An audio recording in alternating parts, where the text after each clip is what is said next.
The crystal chandelier cast dancing shadows across the ballroom floor as I stood frozen in the doorway of the Riverside Country Club's annual political fundraiser. My husband Marcus was at his usual spot near the podium, his perfectly practiced smile gleaming under the warm lights as he worked the crowd of donors and constituents. But it wasn't his politician's charm that stopped me cold, it was the way his fingers were intertwined with another woman's beneath the white tablecloth. Before I tell you what happens next, what would you do if your husband turned your sickness into a PR stunt while secretly cheating? Drop your answer in the comments. The woman was young, maybe late 20s, with the kind of effortless beauty that comes from never having worried about anything more serious than which yoga class to attend. Her laugh tinkled like expensive champagne as Marcus leaned in close, whispering something that made her eyes sparkle. Meanwhile, his other hand gestured dramatically as he addressed the small crowd gathered around their table. As many of you know, my wife Sarah has been battling some health challenges this year. His voice carried across the room with that perfectly modulated tone he'd spent years perfecting. Her courage in the face of adversity has taught me so much about true strength. She's the reason I'm fighting so hard for healthcare reform in this district. The irony wasn't lost on me.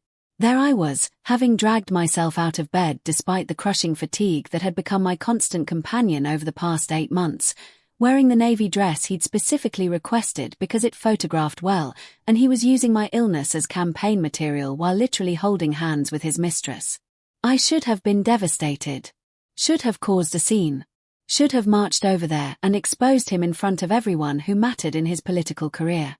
Instead, I felt something entirely different settle over me like a familiar coat, a cold, crystalline clarity that I hadn't experienced in months. You see, what Marcus didn't know was that I'd been watching him for exactly 367 days. What he didn't realize was that the woman he'd married wasn't the naive political wife everyone thought they knew. What he had forgotten, in his arrogance and his certainty that he was the smartest person in every room, was that I had a master's degree in finance and had spent the first decade of my career as a forensic accountant before I gave it all up to build his. You think that's the worst part? Wait until you hear what I found in his private folder. I pulled out my phone with steady hands and took a photo. Not of the scene, that would have been too obvious and too risky. Instead, I captured the timestamp on my phone showing exactly when I'd arrived at the fundraiser, the event banner in the background clearly visible. The metadata would show my location, the exact time, everything I'd need later. Then I turned and walked back to my car, my heels clicking a steady rhythm on the marble floor. Behind me, Marcus continued his performance, never knowing that his wife, the sick, loyal wife he thought was safely tucked away at home, had just witnessed the moment that would change everything. As I drove home through the quiet suburban streets lined with perfect lawns and perfect houses hiding imperfect secrets, I made a single phone call. "Margaret," I said when my attorney picked up on the second ring. "It's Sarah. I need to see you first thing Monday morning. And Margaret, bring the Barrett file." The Barrett file. The one I'd been building for exactly 1 year, 3 days, and 14 hours. Let me take you back to where this all began, because you need to understand how perfectly Marcus had constructed his web of lies, and how carefully I'd begun pulling each thread. 18 months ago, our marriage looked like a political consultant's dream. Marcus Barrett, rising star in state politics, devoted family man with a successful legal career and his sights set on the governor's mansion. Me, Sarah Barrett, the supportive wife who'd given up her own promising career to manage his campaigns, host his fundraisers, and smile prettily for the cameras. From the outside, we were the golden couple. Married 12 years, no children by choice, or so we told everyone. The truth was more complicated, but Marcus had learned to spin complicated truths into simple, appealing narratives. It was his gift. I had built his career with my own hands. Every contact in his network, every donor relationship, every strategic alliance, I had researched, cultivated, and maintained them all. While he gave speeches and shook hands, I did the real work of politics, the meticulous organization, the careful relationship management, the strategic planning that happens behind closed doors. But somewhere along the way, Marcus began to believe his own press releases. He started thinking his success was purely his own, that his natural charisma and intelligence were solely responsible for his rise. The woman who had architected his entire career became, in his mind, just another political asset to be managed. The first crack appeared on a Tuesday in March of last year. I was in his home office, updating his donor database, when his phone buzzed with a text message. The screen lit up with a preview. "Last night was incredible. When can I see you again?" My hands stilled on the keyboard. Marcus was in the shower. I could hear the water running, hear him humming that off-key version of some classic rock song he always butchered. I looked at the phone, then at the closed bathroom door, then back at the phone. I didn't touch it. Instead, I opened a new document on his computer and began typing. March 15th, 8:47 p.m. Text message preview visible on Marcus's phone. "Last night was incredible. When can I see you again?" That was the first entry in what would become the Barrett file. Over the following weeks, I noticed the other signs. The unexplained late nights that he attributed to strategy sessions with the team.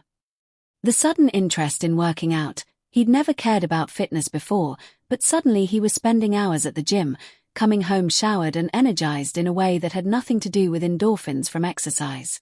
There were the new clothes, the subtle changes in his grooming habits, the way he'd started guarding his phone with the vigilance of a state secret. And then there were the lies that got sloppy because he was so confident I wasn't paying attention. "I have a dinner meeting with the Chamber of Commerce board tonight," he'd say, kissing my forehead absently as he straightened his tie. But I knew the Chamber of Commerce meeting schedule by heart. I'd been managing his calendar for over a decade. There was no meeting that night. So I followed him. Not that first time. That first time, I sat in my car in the restaurant parking lot for 2 hours, watching him through the window as he laughed and flirted with a redhead I didn't recognize. I took photos with the long lens camera I'd borrowed from our neighbor who worked for the local newspaper. I documented the time, the location, the way he touched her hand across the table. The Barrett file grew thicker. By summer, I had enough evidence to destroy him. Photos, credit card statements showing charges at hotels and restaurants where he'd claimed to be in political meetings, phone records, even a few recordings I'd made when he'd taken calls in the next room, thinking I couldn't hear. But something had happened to me during those months of investigation. The more I uncovered, the clearer I became about who I was dealing with.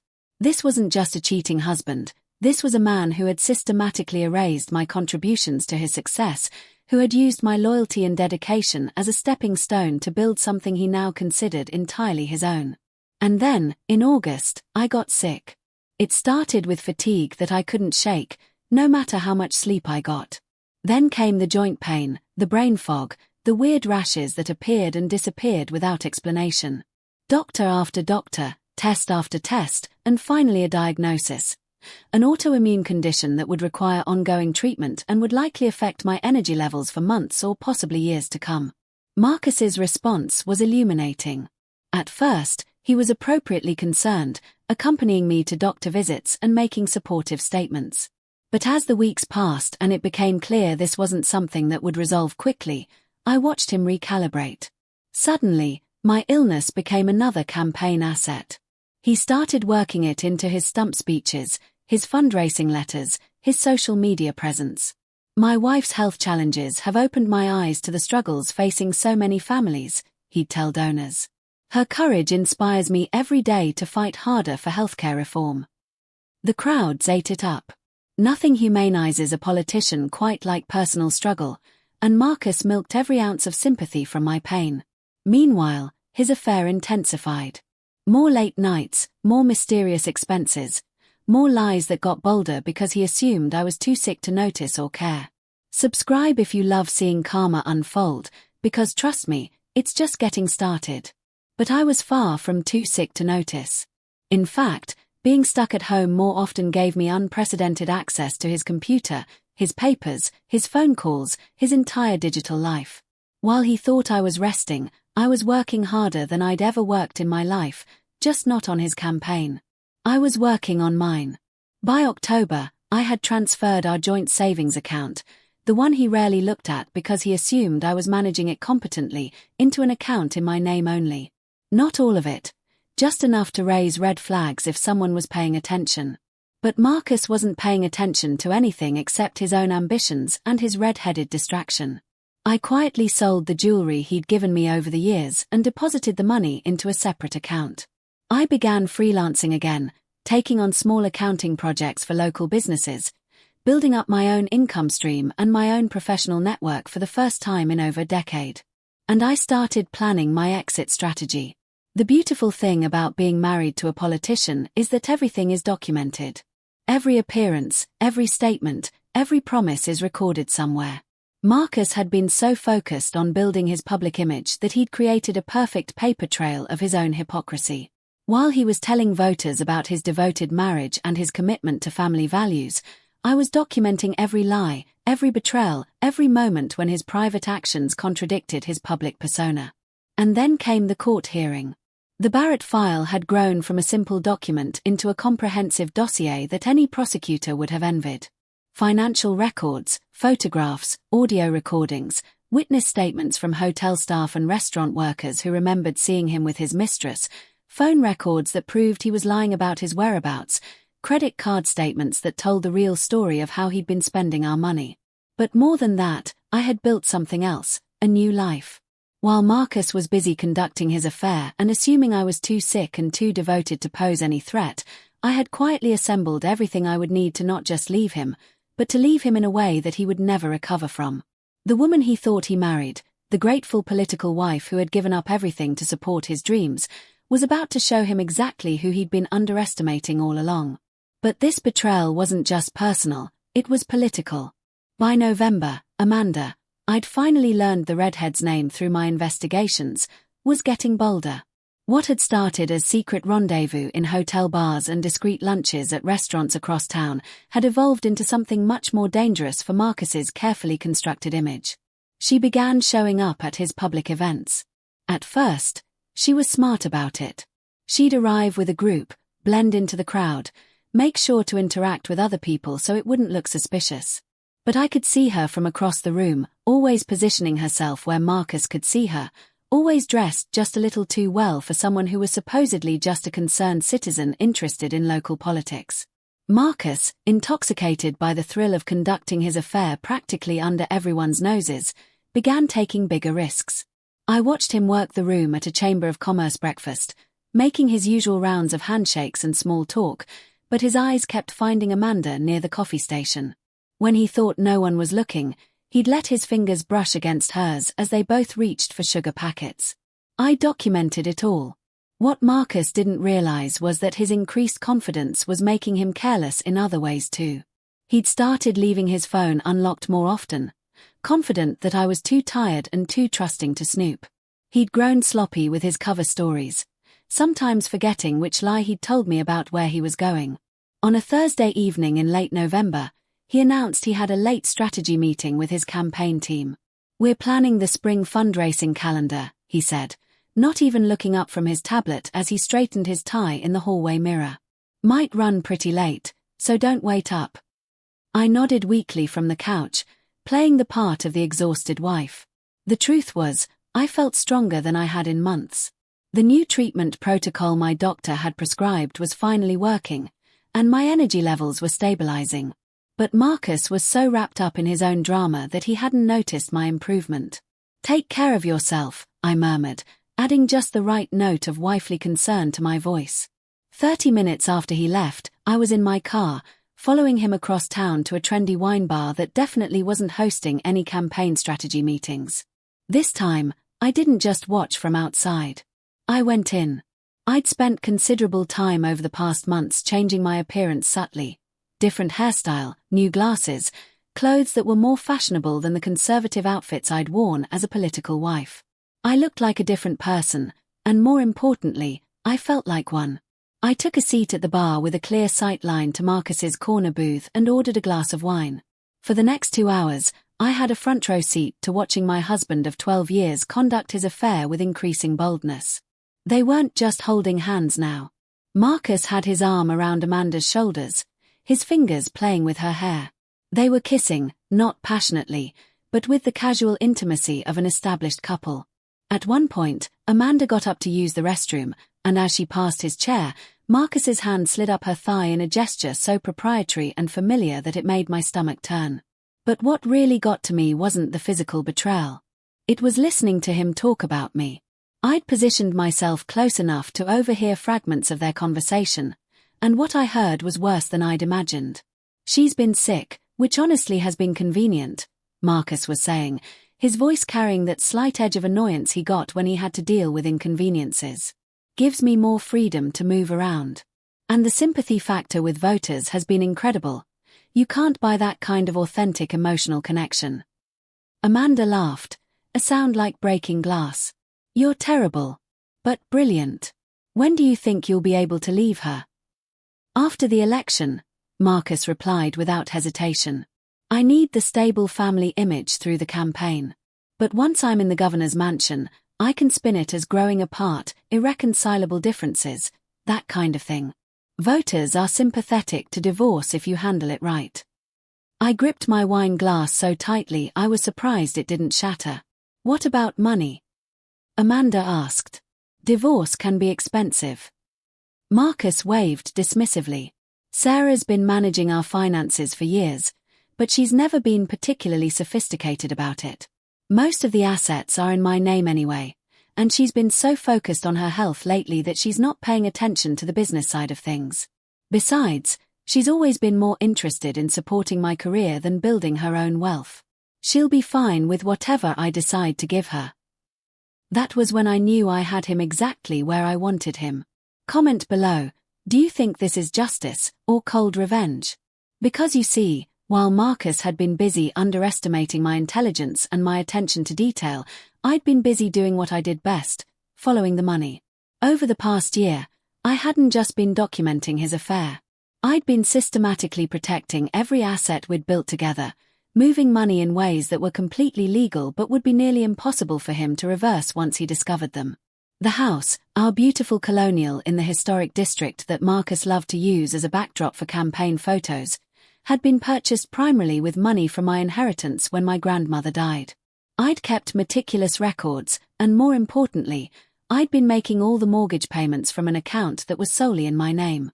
The investment portfolio that Marcus assumed was ours had been built mostly with income from consulting work I'd done in the early years of our marriage. Again, I had documentation going back over a decade proving the source of the funds. Even his campaign war chest wasn't as secure as he thought. Many of the major donors were people I'd cultivated personally. They'd been giving money to support Marcus and Sarah Barrett, the political power couple. Without me, Marcus was just another ambitious lawyer with a nice smile. But more than the money, I'd been building something else, leverage.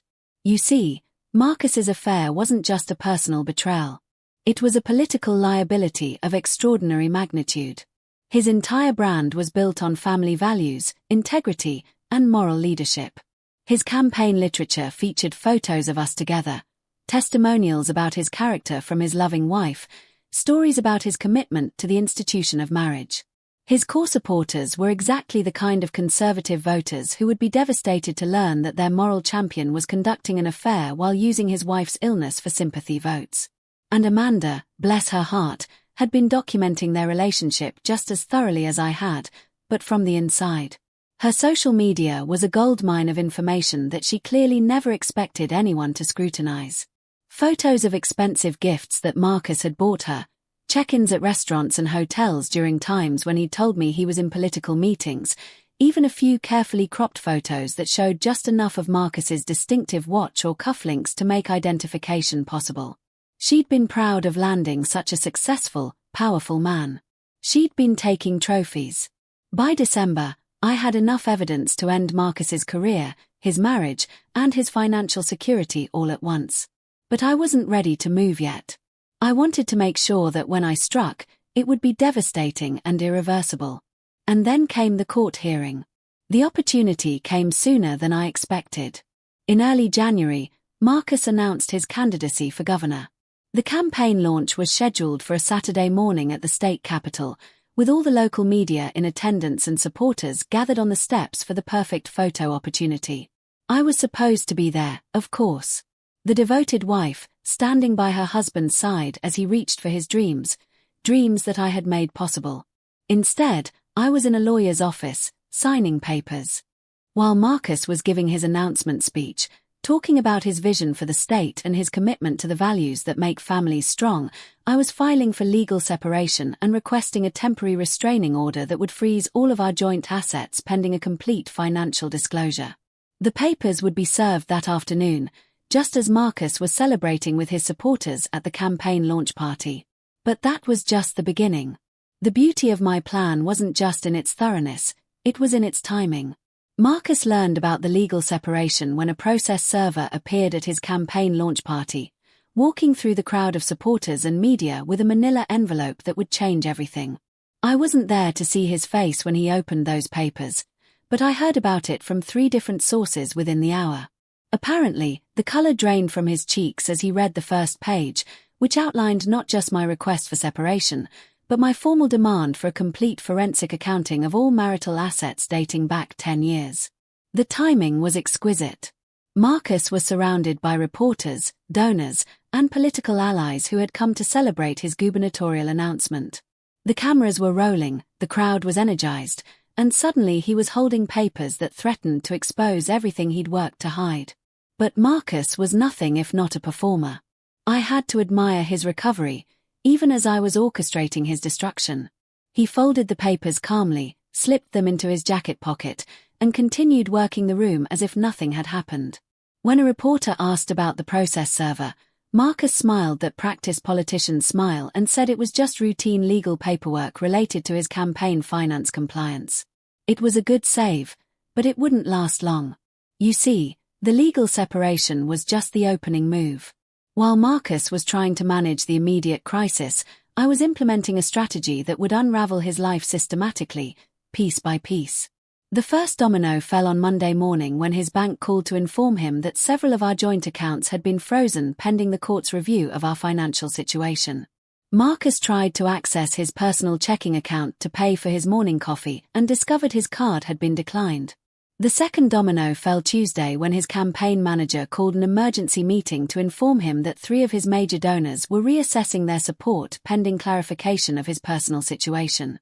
These weren't just any donors, they were the conservative business leaders who formed the backbone of his funding coalition, men who'd built their own political support on family values platforms and couldn't afford to be associated with scandal.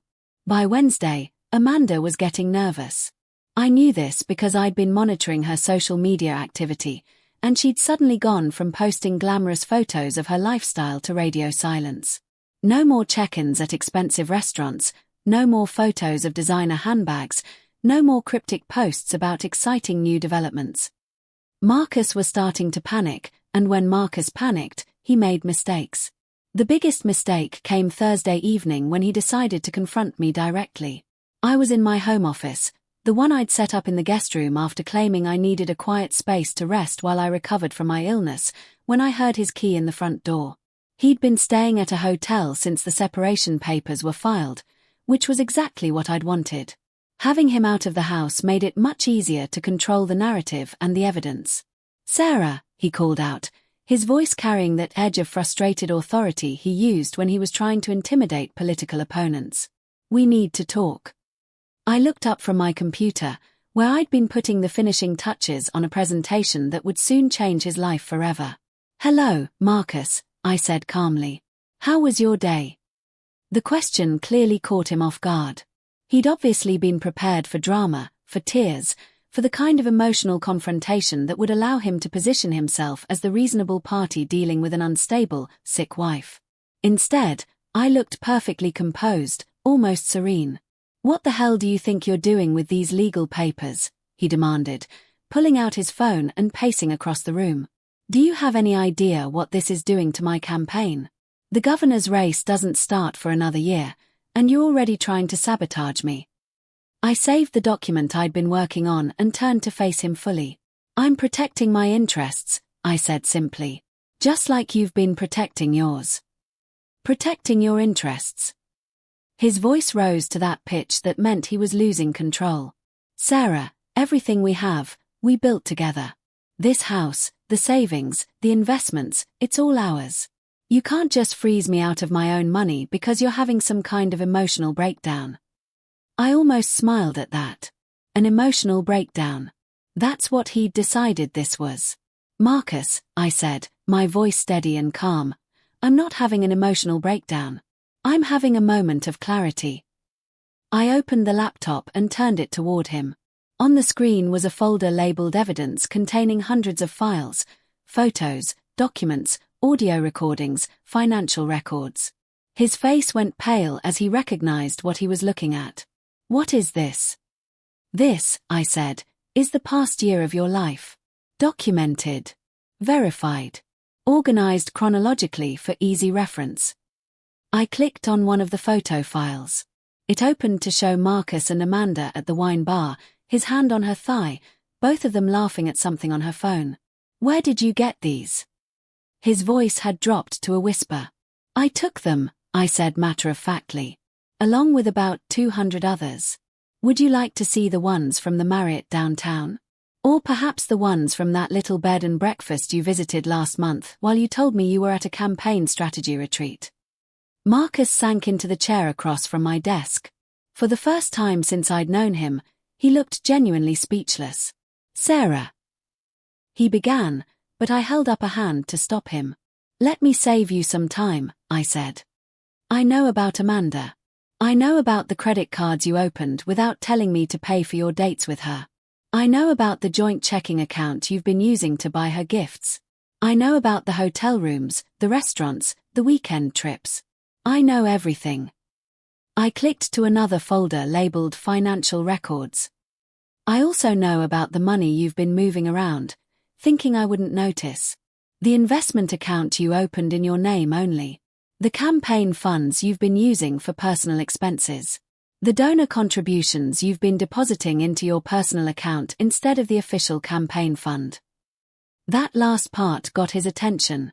Campaign finance violations weren't just grounds for divorce, they were felonies. That's not. I never. He stammered. Marcus, I said gently, I've been doing forensic accounting for longer than you've been in politics. Did you really think I wouldn't notice? The truth was, most of the financial irregularities I'd discovered were probably honest mistakes or grey areas that a good lawyer could explain away. But they looked very bad when compiled together and presented in the right context. More importantly, they gave me leverage. What do you want? He asked finally. I want, I said, exactly what I've asked for in the legal papers. A fair division of assets based on an accurate accounting of what each of us contributed to this marriage. I want the house, which was purchased primarily with my inheritance money. I want half of all investments that were built with money I earned. And I want to be left alone to rebuild my life without interference. And if I agree to that? I leaned back in my chair. Then your personal life remains private. Your campaign continues without scandal. Your political career survives. And if I don't? I clicked on one more folder. This one was labeled Media Contacts.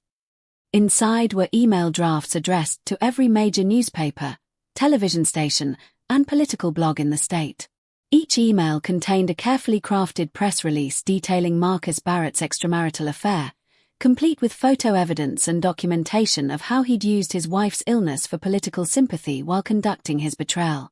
But the really damaging part wasn't the affair itself, it was the financial component. The press release detailed how Marcus had used campaign funds and marital assets to finance his relationship with Amanda, turning his personal betrayal into potential criminal behavior. The choice is yours, I said. Marcus stared at the screen for a long moment. Then he looked at me, really looked at me, for the first time in months. I don't know who you are anymore, he said. I smiled, the first genuine smile I'd felt in over a year. I'm exactly who I've always been, I told him. You just stopped paying attention. Marcus left that night without saying another word, but I knew the real battle was just beginning. Over the weekend, I could practically feel him strategizing, calling in favors, consulting with lawyers, trying to find a way to contain the damage and regain control of the situation. This was what he did best: manage crises, spin narratives, find ways to turn problems into opportunities. But Marcus had spent so many years underestimating me that he'd made a crucial error in judgment. He thought he was dealing with the same woman who'd given up her career to support his ambitions, the grateful wife who'd never questioned his decisions or challenged his authority. He had no idea that the woman he was now facing had spent 12 months planning for exactly this moment. On Monday morning, I implemented the next phase of my strategy. While Marcus was meeting with his crisis management team, trying to figure out how to salvage his gubernatorial campaign, I was across town in a conference room with Margaret Henderson, the best family law attorney in the state, and David Chen, a forensic accountant whose reputation for thoroughness was legendary. "The financial picture is even worse than you initially described," David was saying, spreading documents across the conference table. "Your husband has been playing very loose with campaign finance regulations. These donor contributions that went directly into his personal account, that's a clear violation. And using joint marital funds to finance an extramarital affair creates multiple legal vulnerabilities." Margaret nodded grimly. "The good news is that your documentation is extraordinary. Most divorce cases involve a lot of he said, she said arguments about financial responsibility and asset division. You've eliminated all the guesswork." She pulled out a thick binder that represented months of my meticulous record-keeping. "The house purchase was funded 80% by your inheritance, with you making all subsequent mortgage payments from your personal account. The investment portfolio was built primarily with income from your consulting work during the early years of the marriage.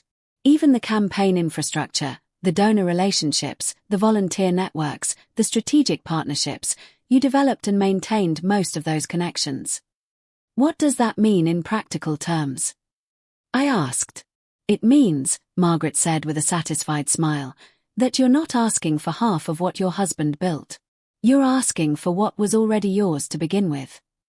But the real surprise came when David opened his laptop and pulled up a financial analysis that made my heart race. "There's something else you should know," he said. "In the process of tracing your husband's financial irregularities, I discovered something interesting about his relationship with Amanda Morrison." Amanda Morrison. So that was her full name. "She's not just his mistress," David continued. "She's also been receiving payments from several of the same donors who've been contributing to his campaign.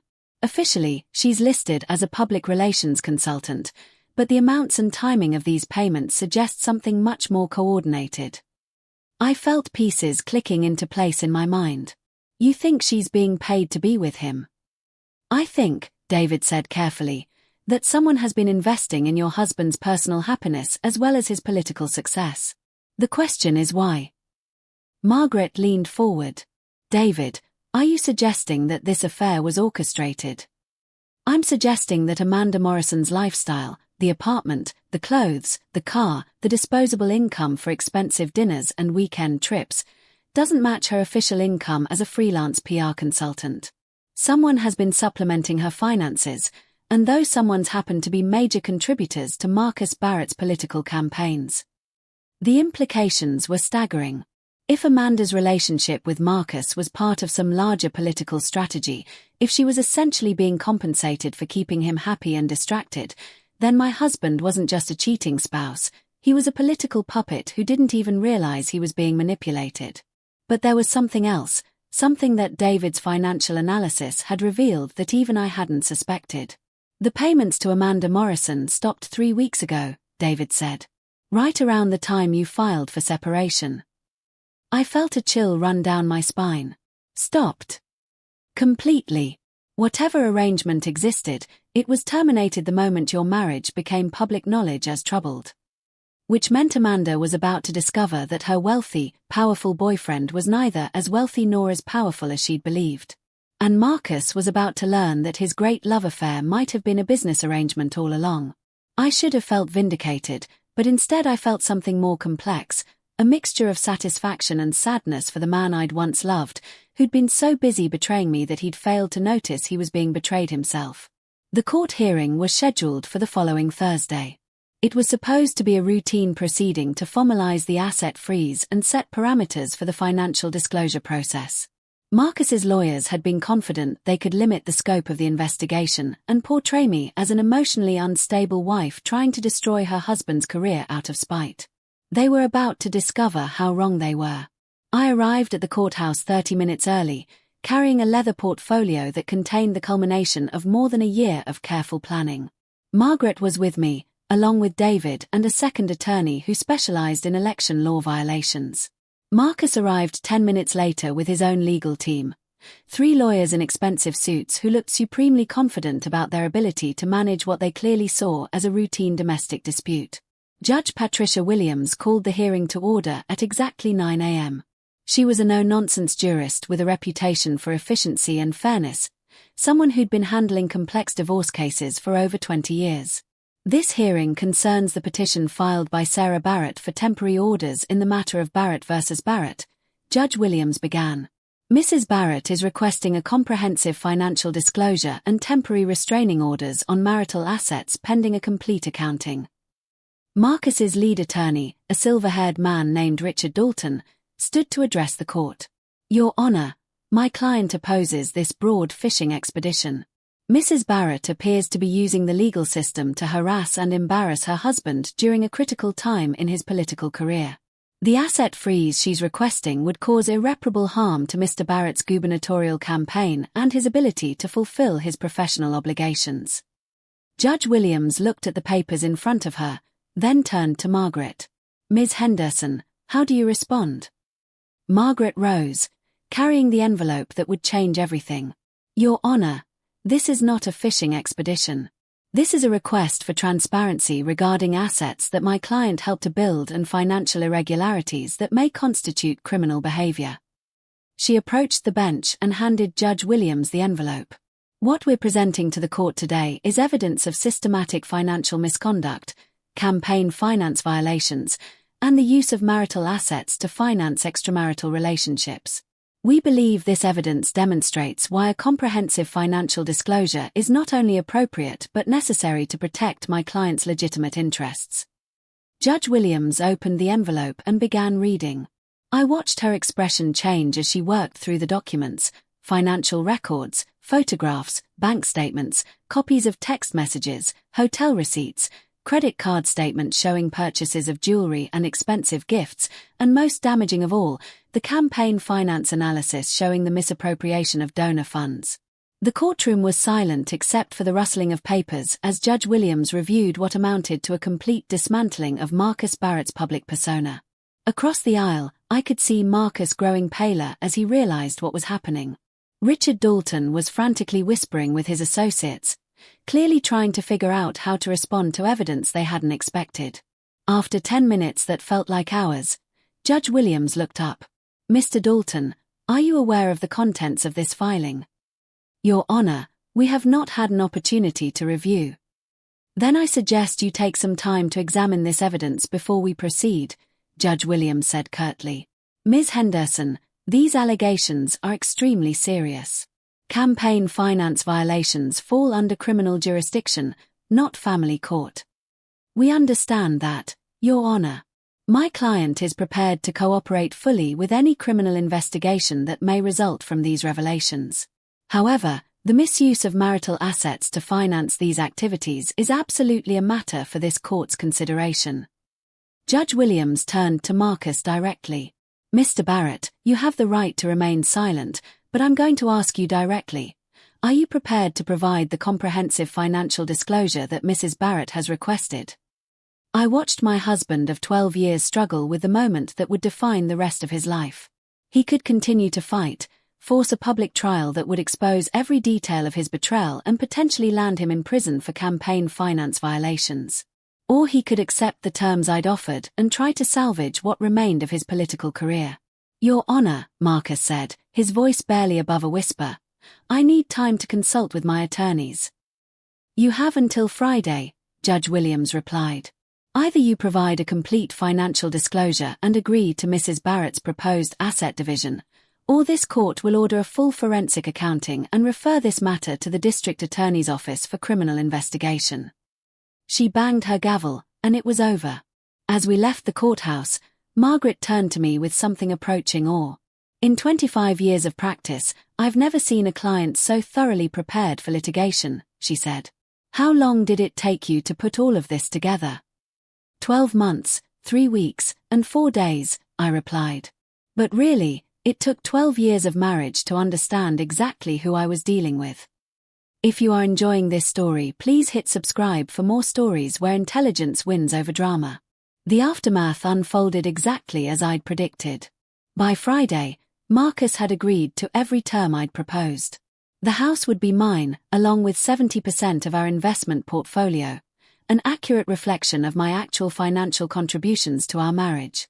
He would take responsibility for all campaign-related debts and legal fees. Most importantly, he would not contest the divorce and would refrain from any public statements about our separation.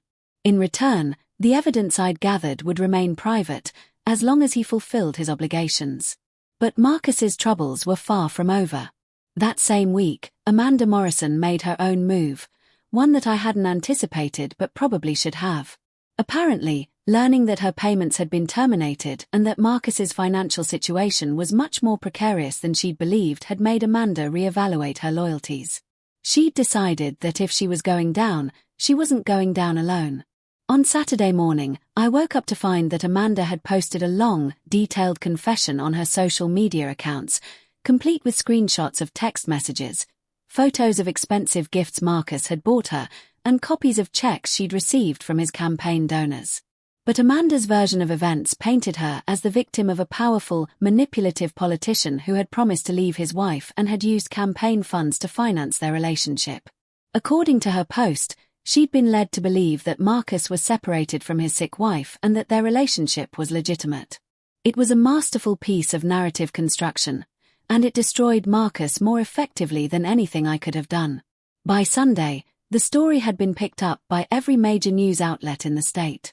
Gubernatorial candidates' affair-funded BY campaign donors read the headline in the state's largest newspaper.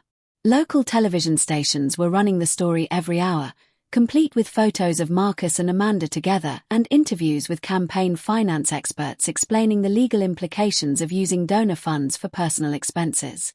Marcus's political career was over. His campaign suspended operations immediately, his staff resigned en masse, and the state Democratic Party issued a statement distancing themselves from his candidacy. But the most satisfying part wasn't his public downfall. It was watching him realize that the woman he'd betrayed me for had been using him just as cynically as he'd been using me. If that ending gave you chills, smash that like button. 3 months later, I was sitting in the garden of my new home, the same house Marcus had loved to use as a backdrop for campaign photos, now legally and completely mine, when I got a text message from an unknown number. "Sarah, it's Marcus. I know I don't have the right to ask, but can we talk?" I stared at the message for a long time, thinking about the woman I'd been a year ago and the woman I was now. The woman I'd been would have responded immediately, would have agreed to meet him, would have listened to his apologies and explanations, and probably would have ended up comforting him in his moment of crisis. The woman I was now deleted the message without responding. Instead, I opened my laptop and checked the balance in my business account. My forensic accounting consultancy was thriving. It turned out that there was significant demand for someone who could untangle complex financial situations with discretion and thoroughness. I had more clients than I could handle, and for the first time in over a decade, I was building something that was entirely my own. My health had stabilized too. The stress of living a lie, of pretending not to know what I knew, of sublimating my own intelligence and instincts to support someone else's dreams, all of that had taken a physical toll I hadn't even realized.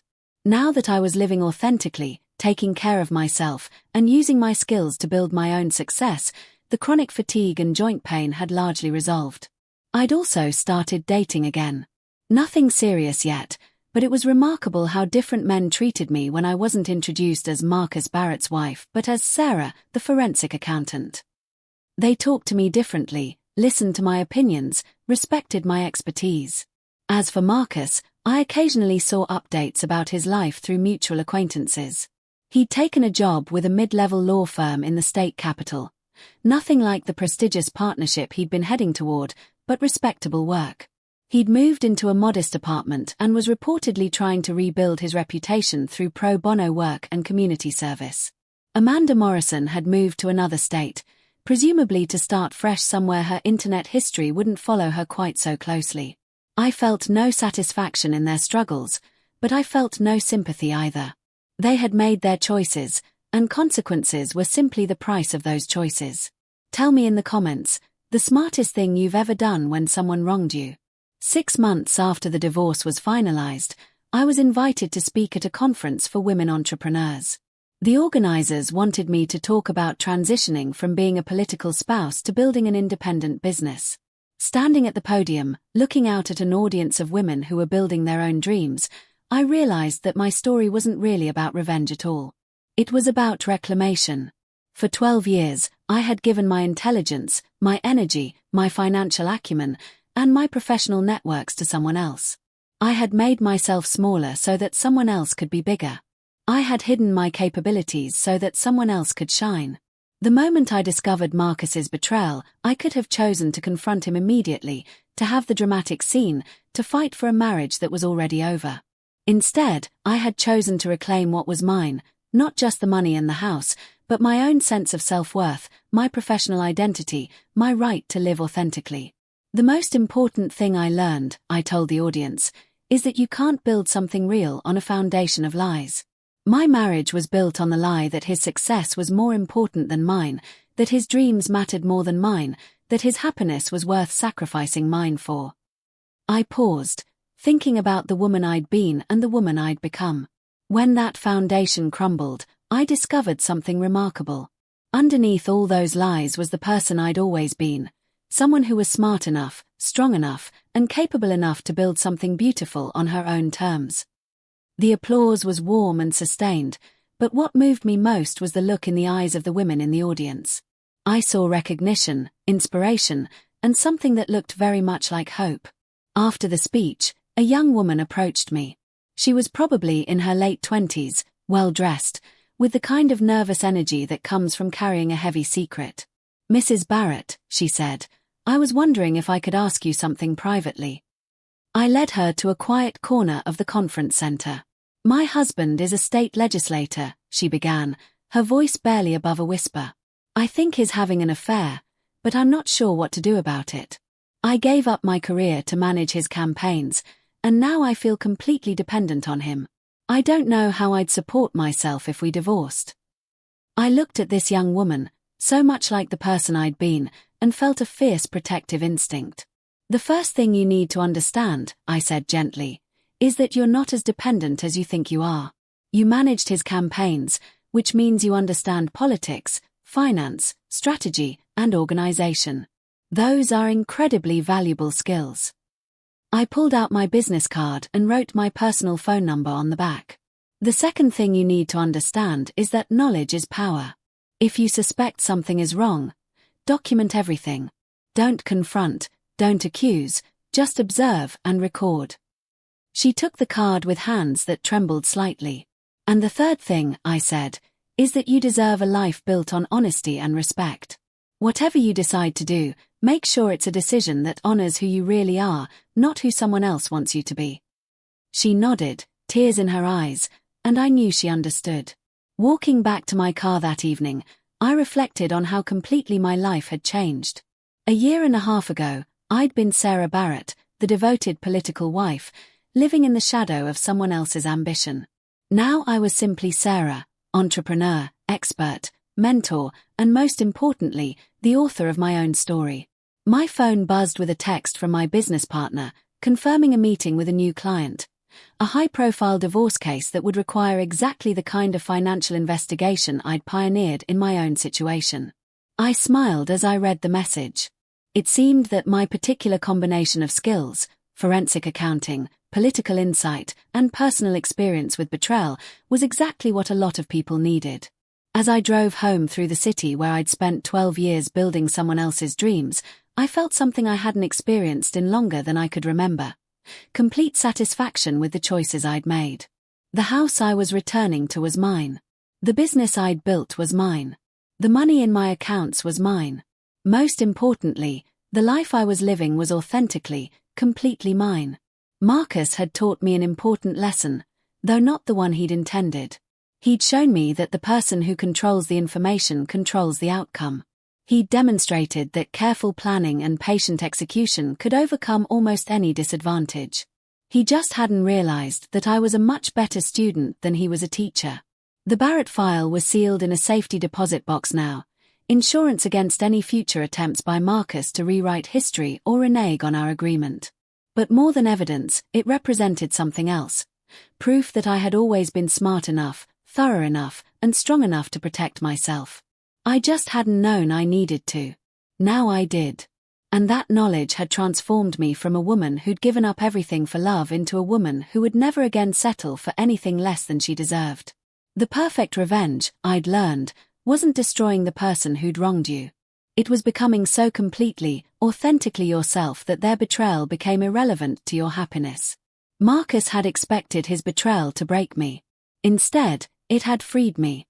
And that freedom, I realized as I pulled into my driveway and looked at the house that was mine, the business that was mine, and the life that was mine, was worth everything I'd endured to claim it.